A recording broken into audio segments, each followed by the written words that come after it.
As unconventional as Makio and Shingo's relationship is, I absolutely adore these two. I think they're so perfect for each other, even though they're always seeing these boundaries. They've obviously seen these boundaries, they ran into those boundaries. It ultimately was going to destroy their relationship, but thankfully they kind of came to an agreement of like, let's just be friends.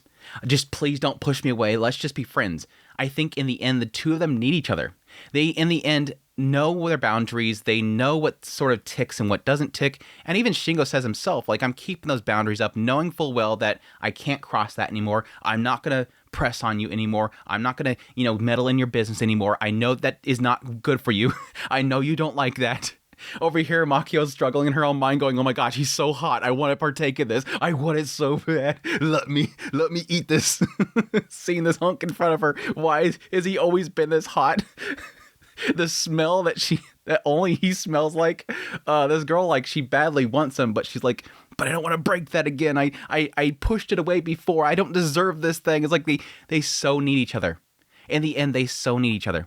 That's like, I think that's the ultimate blessing that Aasa is for Makio, is that it kind of pushed Makio into needing help, needing to be able to lean on somebody again. Before, she was like so isolated. Now she needs to lean on somebody again. And so the only person that she could call was Shingo. Thankfully, because Daigo told her to. The only person that she can lean on is Shingo. So she calls up Shingo, and then suddenly now she's leaning on somebody again. She needs somebody so bad, and he was ready for it. I think he was like, yes, I'll be right there. She needs me again. I'll be right there. I want for her to need me. That was kind of an interesting little statement that he makes at the very end there. I want her to need me. I want you to need me. I don't want you to be down.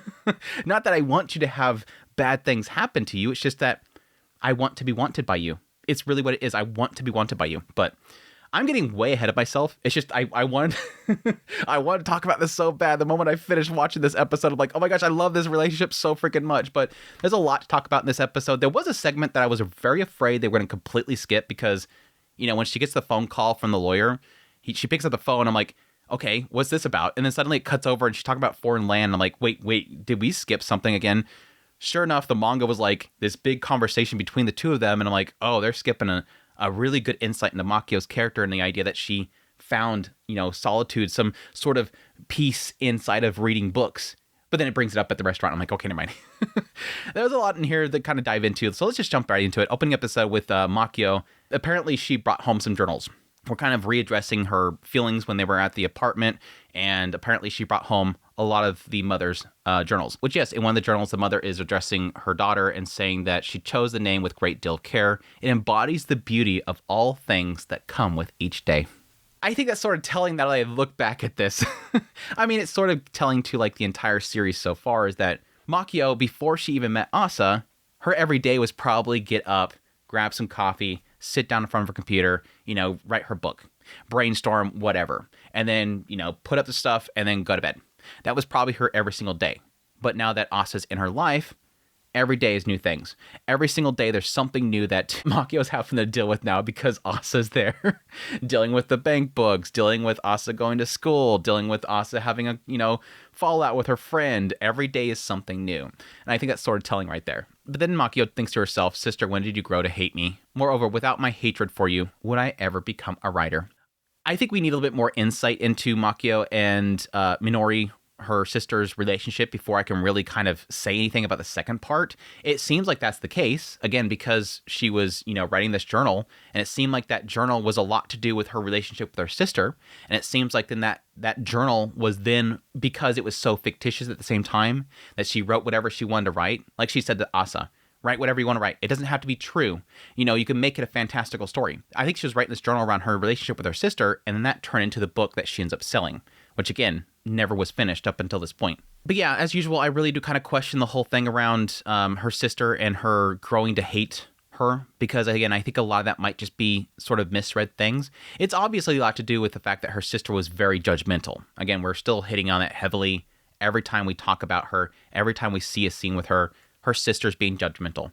There's even like a little skip segment in this part of the manga where she reflects on her sister, talking about how guys never grow up, and that she needs to change the way that she is, otherwise they're never going to like her. And Makio just stems up and says, you're really discriminatory, no matter if it's male or female. Like, you say some wild thing, sis, and just walks away from her. It's just, again, a lot to do with the fact that her sister's very judgmental, no matter who they are. It seems like she's a busybody. Like, she's just an absolute busybody. Like, her sister is an absolute busybody, just like Emity's mom. But anyways, after that whole scene, we get to find out that Asa's having summer break, and so she's going to be around a lot more. I think it's just sort of an invasive thought, the fact that Makio, for a brief moment, thinks, ah, crap, she's going to be here every single day. No, I can't think that. I literally made the decision to bring her here. Even in the manga, it shows that little brief shot of them being with all the other family members, and then the fact that they were all just, like, gossiping, and she stood up in the room and said, screw it, let's get out of here. Again, you made that decision. You chose to bring her in with you. But yes, we get our next moment where I swear every single time something like this happens, I'm just half expecting Makio to just explode. It's just like that whole scene where Emity came over and visited that one time, and Makio is over there in the kitchen, and she's like, I can't take this. I'm at my boiling point. I'm like, she's going to crash. Like, she's going to break. And again, Aasa says something defective. Yeah, she's kind of weird like that. I'm half expecting Makio to literally shout. But I keep getting reminded by the show and the story that Makio's not the type of person. When she overboils, whenever she gets upset like this, she rarely ever really kind of outbursts. It seems like she did it once with Shingo. It seems like she did yell at him and say, you know, to keep out of my business, when I think it was having something to do with her sister. But every single time something like this happens, I'm like, oh gosh, she's going to explode. So yeah, she makes a big old mess. Aasa comes home and is like, why do you make it mess like this? I don't get it. Why can't you do something so simple? And yes, it goes right into Makio's mind. She hears those words and it just triggers all these memories of everybody just saying, dude, why don't you get this? Dude, you can get in a lot of trouble for this with taxes. Like, are you even listening to me? What's the deal? Like, what's broken in there? I'm only stating the obvious. Why would you not get something simple like this? And yes, Makio's like, whoa, stop. Stop. You know, what upsets me is up to me. You don't get to decide that for me. I like how she always kind of words this in the same ways every single time, where it's like, what, you know, is upset for you, or if you're upset or not, it's not for other people to judge. If you're going to mourn or not, it's not for other people to judge. That's you. That's your decision to do that. Nobody else has the right to tell you how to think, how to feel, whatever. And this is the same case for the situation. You don't get to tell me that kind of stuff. But I like this little later part right here. Her mind's constantly busy and she loses sight of things. She's a terrible liar and more comfortable alone. I was born that way, similar to how you're born not wanting to be alone. It's not something you can shame others for. I think we're finally starting to get a little bit more into the mindset of Makio here. And yes, it's a lot to do with the fact of her being sort of an introvert, that she doesn't like to be around other people. She finds being with other people stuffy. It's too much for her. It's suffocating. I like how they kind of call back to the statement that she made before, where she says, just like you can't, understand suffocation, I can't understand your loneliness. It was that moment where, she was eating dinner alone and she started crying and Makio came in there and gave her a hug. That was that moment where she was like, I can't understand your desire to be with people. So I just went over there and did my work while you ate. It's just like, well, she'll be fine eating on her own. I can't understand the idea of that. And I like how they kind of show that little brief shot of her at the oasis. In the manga, it makes a little bit more sense because in the manga, it shows Aasa and she is in Makio's desert. And she's looking around, it's so desolate and so lonely. And Asa's like, man, her desert's so lonely too. But then she spots Makio. And instead of like her drinking out of the oasis and enjoying it, which is sort of kind of a callback to Aasa saying that she found the water and it didn't, quench her thirst or whatever, it didn't become part of her. In the manga, she sees Makio and Makio is like just kicking back on a chair with like sunglasses and getting a tan. Like, she's enjoying this isolation. And Aasa can't understand it. It's a cool, like, a little way of kind of showing that, just versus, again, her just drinking out of the water. But either way, the same point gets across. Makio enjoys that. She enjoys that loneliness. She doesn't like to be suffocated. She doesn't want to be in a crowd or whatever like that. So, but again, it shows a lot more into Makio's character and the idea that she, is fine with this loneliness. And I like getting into more of the aspect of her saying that her mind is constantly busy and she loses sight of things. It kind of explains why Makio is always living in filth. There's stuff everywhere. It's not that she actively is lazy. It's not that she's messy. She is, in the end, still messy, but it's not like she's lazy. It's just more the fact that her mind's somewhere else. I kind of got a little bit frustrated early in the episode when Aasa was mentioning the idea that she got summer break and that she wondered if Makio ever has a day off. And Makio's like, no, I never have days off. Oh, well, you're working from home, so it's like you have a day off every single day. As someone that, during the whole like pandemic thing, of course, I was working remote for the company that I was working for at the time. And so like every day I was literally at my desk in my room, working on things. And so it felt like I was getting the day off, but I wasn't. I was constantly calls and everything like that. But people would come visit and be like, hey, are you not doing anything today? And it's like, no, I'm working. And I mean, it's even to what I do now. What I do now, working from my home office, doing content creation for YouTube, it's like constantly people are calling me and going, well, you're not at work, right? It's like, no, I'm at work. This is my job. I'm at home. I am at my physical home, but this is like work zone.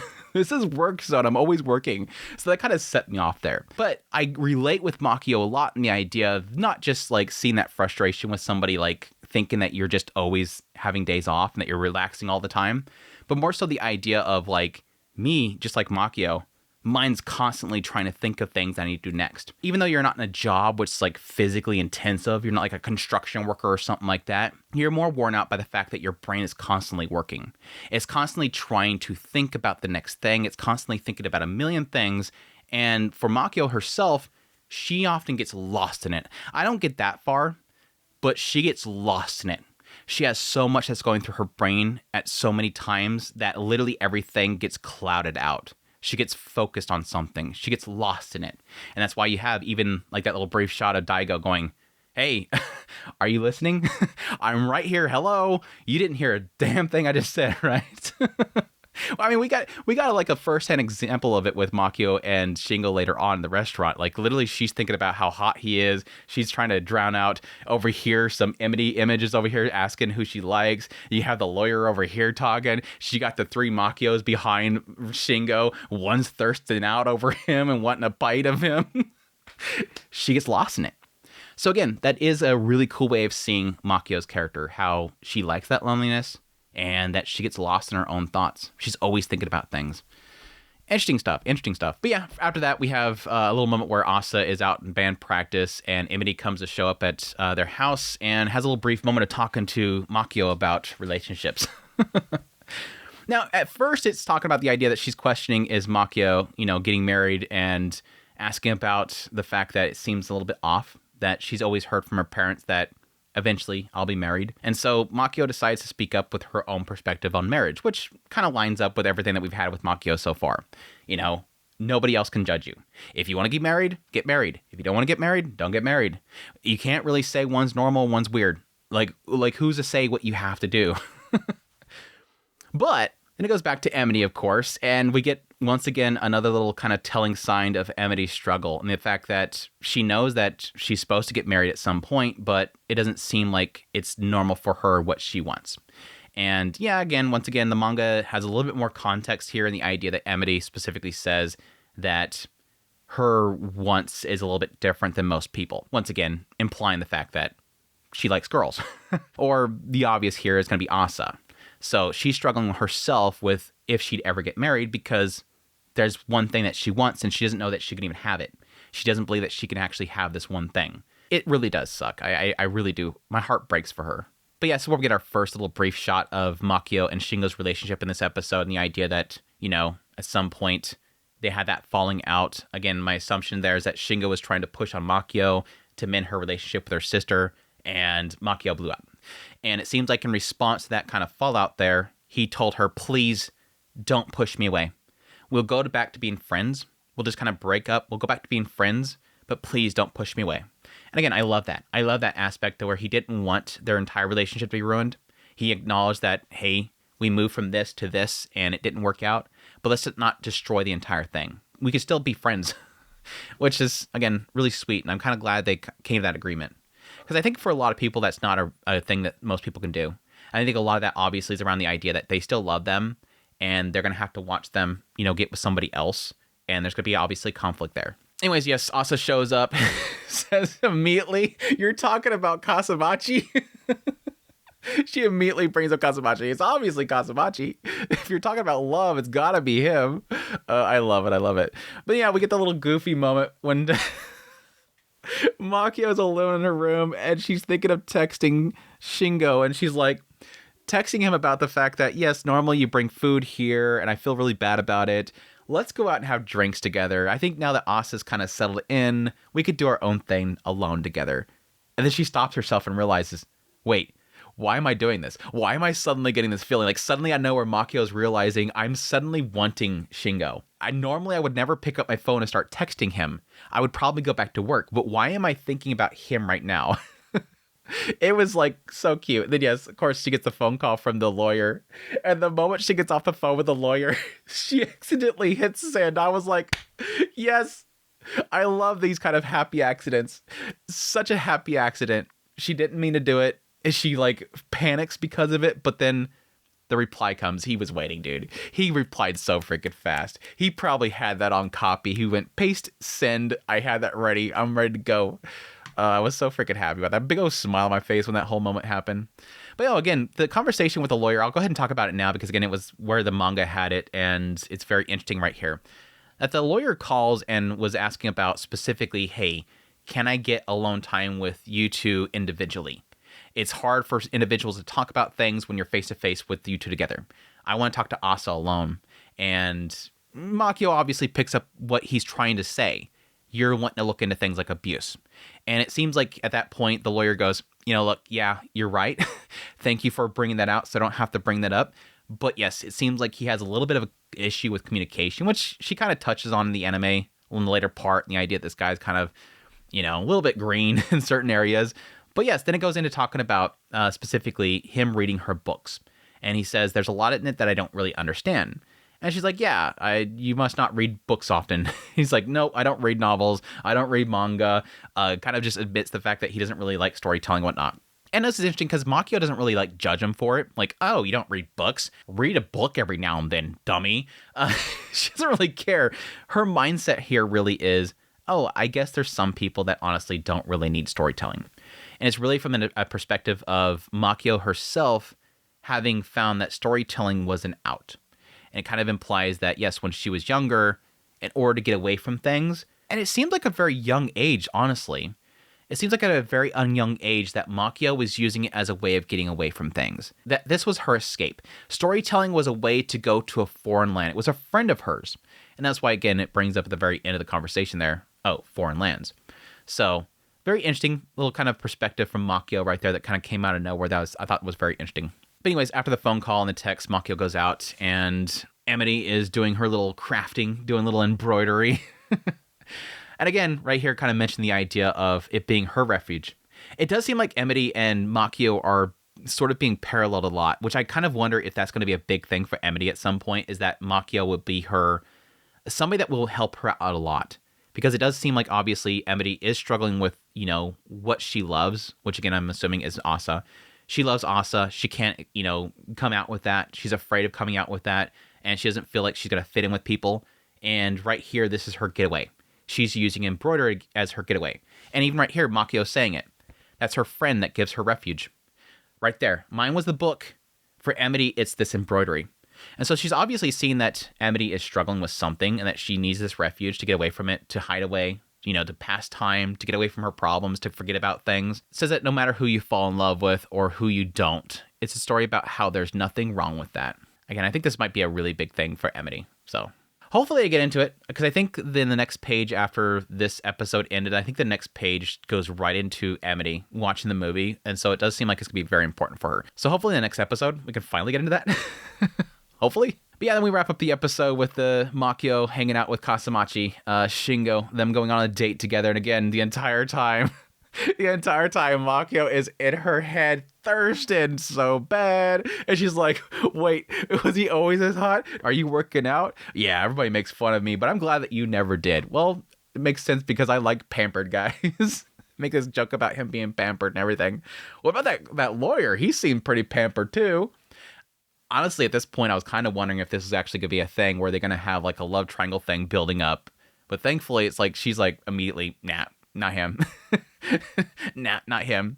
And honestly, I think that kind of clicks for me too. It doesn't feel like her and the lawyer so far are really clicking. It seems like he has like literally no interest in what she's kind of fully divulged in. It does seem like the lawyer wants to help, but that's what his job is too. So it's very difficult to make that distinction there, that this guy is helping Aasa. He's not helping Makio. He's not interested in Makio. There's missed signals there that some people can pick up on that you have to be very careful with. But yeah, the important thing here is, of course, the after scene where they go out to sit together and he goes to go in for a kiss and she pulls away. And she's like, no, but I do want it. He's like, well, thanks. She's like extremely confused. And again, this has a lot to do with the fact that she's overthinking things, which she's like, you don't have to overthink it. You don't have to do that. No, I don't want to regret this. Again, it goes into sort of what it seems like she feels sorry about, that she pushed Shingo away and that she does not deserve him anymore because she hurt him. She had an issue with him trying to get into her life and he crossed that line at some point. She pushed him away. He tried to keep their relationship at least friends. And now she's asking for it again. I don't deserve him because I pushed him away last time. I can't do this. That's not right. It's so, again, I love these two because they see that conflict. They see that they cross barriers. They see that they cause problems for each other, but they can't be without each other. That's the main key thing, is they need to be with each other. They need each other. That's so beautiful. It's so beautiful. And yeah, I love what he says as well. She says it's unfair to him. And he says, actually, it's unfair to you. I want you to need me around somehow. Not that I want you to be down, of course. I don't want you to be suffering, but I want you to want me. I love it. But anyways, yeah, he says that there's no other guy that smells like meat, is there? Nope, there isn't. And they're going for the kiss. Oh, I love it. I love it. I love it. I love it. How many times have I said I love it? Again, such a broken couple, but so willing to kind of keep trying. And that's the important thing. They're not folding on their issues. They have a lot of issues, and yes, it seems like a lot of that focus is on Makio specifically, but I think they both do. I think there's going to probably be some insights into Shingo in the future, because it has kind of touched a little bit on the manga, but I think they're sort of kind of skipping a lot of it, that Shingo himself is not perfect. There's, issues that he's dealing with, but the two of them, again, come together with understanding, and that's really beautiful. So, anyways, enough gushing about their relationship. That's my thoughts on episode 6 of Journal with Witch. As usual, phenomenal series. Looking forward to more. But hope you guys enjoyed this video. As always, if you did, hit the like button down below. If you like this content, you want to support it, become a member. Until next time, y'all take care.